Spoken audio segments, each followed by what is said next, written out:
Hey, this is Bill Lieb, and you are watching Industrial Static Television. Static Industrial. Did I do it wrong? It's what? Hey, this is Bill Lieb, and you're watching Static Industrial Television.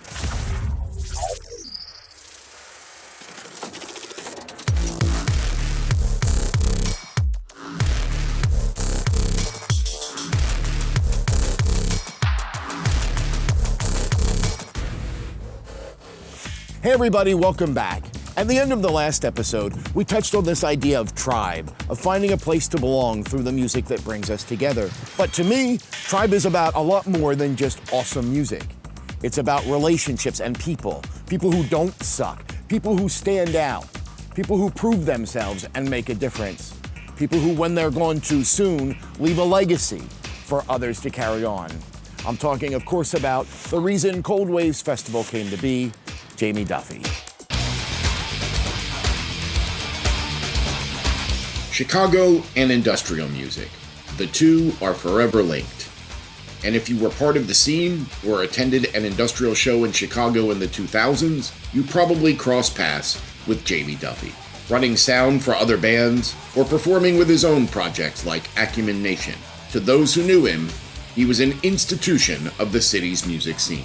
The original reason for Cold Waves was Jamie Duffy and Jamie's death. And, Jamie was a Chicago guy. I mean, Jamie really was, Chicago to his core. And he toured with us many times. Jamie was in everything, and he did everything for everybody to the fullest freaking extent. I used to love when he'd be doing sound for us on tour, and he'd set the board up. And then he'd just run up on stage and grab his guitar and come play for a couple of songs with us. Jamie's passing really brought everyone back together, and it made everybody not take for granted the specialness of what we have. That's why everyone's here. When Jamie died in 2012, his bandmate Jason Novak conceived the festival as a form of tribute. Literally within, a couple of days after he passed away, there was a long email chain with all the original bands and the first Cold Waves going, and it was literally Jason going, "Let's do a show. I don't know, let's figure this out. Like, who can do it? Let's do this really quick. Let's do it for Jamie." And then it happened, and then it ended up being like an insanely amazing night. But it didn't stop there. Cold Waves has evolved into one of the biggest dark music festivals in the United States, raising funds for suicide awareness, making impossible reunions possible, and breathing new life into the music that means something to all of us. If Jamie was still here, what do you think he would think of the lineup for this event? He wouldn't believe that shit at all. Yeah, he wouldn't believe that shit at all. And if he would say otherwise, he'd be fucking lying. Day 3 of the festival took place at the famous Gramercy Theater. The final night was kicked off by the dark experimental noise artist known as Anatomy. This one-woman performance set the tone for an evening of aggression with a bewitching mix of harsh electronics and screams that echoed from the depths of her soul, like the start of an industrial dirge. Next up was the masked enigma known as Contravoid, who in no time got the crowd moving. Having Contravoid perform on the same night as Frontline Assembly is a bit like time travel for fans of old school EBM.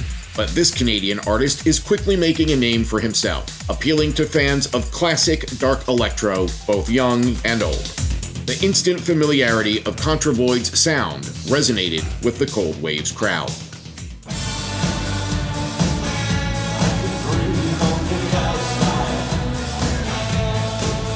It's been a big year for Actors. The Vancouver band has found great success on the festival circuit and has been thoroughly embraced by the dark electro scene. The band was excited to be at Cold Waves, and we caught up with them after soundcheck. Really, it was Chris Hewitt at Terminus who brought us out to that festival, and we pulled up in our van thinking like, oh shit, no one's gonna like us here. People have embraced us, and we're playing everywhere from WGT to Cold Waves to Murder of Crows, Terminus, Infest we just came back from just outside of Manchester. It's just been a whirlwind of shows, so it's been really exciting to be embraced by that community. Except I think some of the rivet heads don't like us, but that's okay. Actors' take on post-punk really connected with the crowd that night and brought a nice diversity to the festival. And although frontman Jason Corbett had fun and joked with the crowd, when it came to the music, Actors was all business. And then there was Hyde. Hyde confronted the crowd with an onslaught of hammering beats, buzzing bass lines, and hypnotic wailing.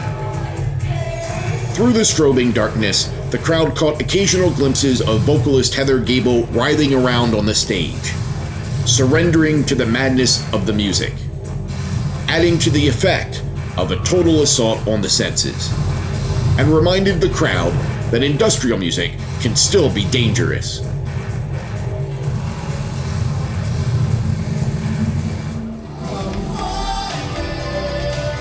Next up was the LA-based synth-pop phenomenon, the Black Queen.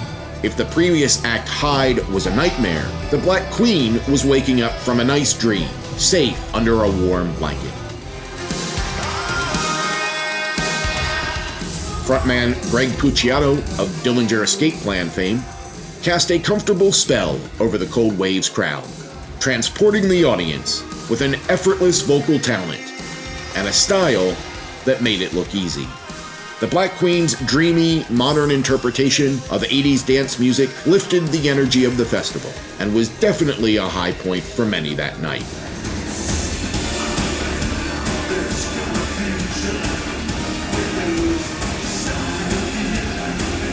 That night saw the industrial juggernauts Frontline Assembly unveiling a new track, Eye on You, from their just-released album, Wake the Coma, which blended well with longtime powerhouses like Millennium and other essential Frontline favorites. Seeing EBM godfather Bill Lieb performing alongside longtime partner Reese Fulber was a treat for all in attendance. We caught up with him outside the venue. These young punk kids, you know, like, they got nothing on us. I'm just kidding. No, it's like, I always want to be supportive, you know, because I know, you know, we've been there, and it's good to pass things forward to the next generation of people, you know, because you can't do it forever, right? So. And do they pass anything in turn back to you? Do you learn from them? Yeah, well, I mean, it kind of brings back, you know, that, you know, it reminds you of where you came from and that youthful energy, and you know, so you appreciate everything you have, you know? Even Bill Lieb, all these years into it, doing it for so long in so many places, still has the passion for it. Yeah, you don't want to suck, you know? And so, and you know, we always get new fans and people and stuff, so I think I hope I never lose that, because that kind of gets your adrenaline flowing, and you see other bands before you who are really giving it, so you feel like, you know, you got to step up and do your thing, and you don't ever want to walk away leaving that you left something on the table, you know?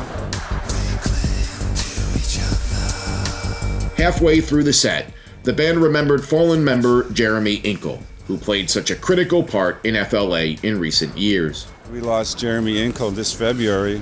That really hit us hard, and so it's kind of ironic with both Jeremy and Jamie gone, you know, that even more cause for me to want to do this, you know, like, so we're still getting over that, you know, that's going to take a while. We carry on their music, and they're never out of anybody's minds and stuff, you know, like we do a thing for Jeremy every night on stage, and I think Kevin always does something for Dwayne, and, you know, look at Cold Waves for Jamie, so it'll never be forgotten. So something really positive has come out of something so tragic, you know, so I think that's really great. It was another unforgettable Cold Waves moment.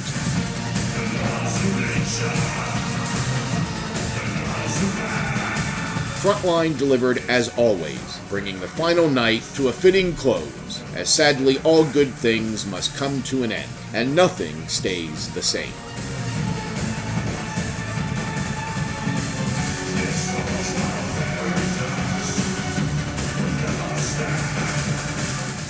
Well, that's a wrap on another episode of Statik Industrial TV. Thanks for watching. We'll see you on the next episode. Until then, you know where to find me.